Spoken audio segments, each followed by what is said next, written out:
In the opening days of his second term as president, Donald Trump is taking aim at diversity, equity, and inclusion programs. He's already signed several orders to dismantle them. The president also blamed DEI for this week's mid-air crash in the nation's capital.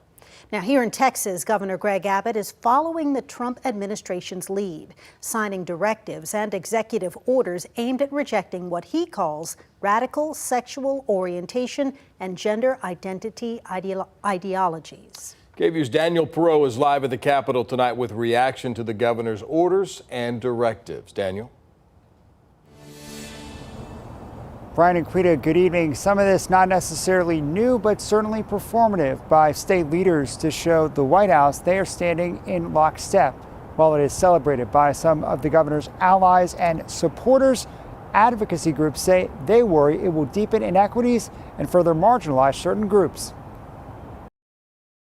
In a letter sent Thursday to the heads of state agencies, Governor Greg Abbott reiterated the state only recognizes two sexes, male and female. He directed state agencies to make sure their rules, internal policies, employment practices, and other actions comply with state and federal law and that biological reality. The letter drew praise from state lawmakers. Truth is critical to public safety, to morale, to trust in government.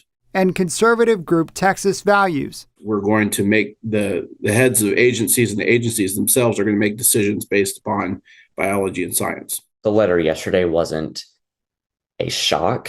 The directive, no surprise to advocates like Landon Ritchie with the Transgender Education Network of Texas. Red meat issues and the scapegoating of vulnerable communities is a political tactic to divert attention from real issues impacting people's lives. They are really real threats to people who exist in Texas and deserve to be safe and embraced in our state. The governor's letter references when Travis County purported to tell state agencies to change driver's licenses and other IDs to reflect supposed gender identity. That, Governor Abbott said, contradicts both statutory law and biological reality. This past fall, the state stopped accepting court orders to change gender markers on driver's licenses or birth certificates. There is no piece of paper or order that can change the fact that trans and non-binary people have always existed and they will always exist. Advocates say the orders, even though performative, lead to fear, confusion, and concern in the transgender community. They've known that this is coming. That doesn't make it less hurtful. In an executive order today, Texas Governor Greg Abbott directed all state agencies to eliminate any form of diversity, equity, and inclusion, or DEI.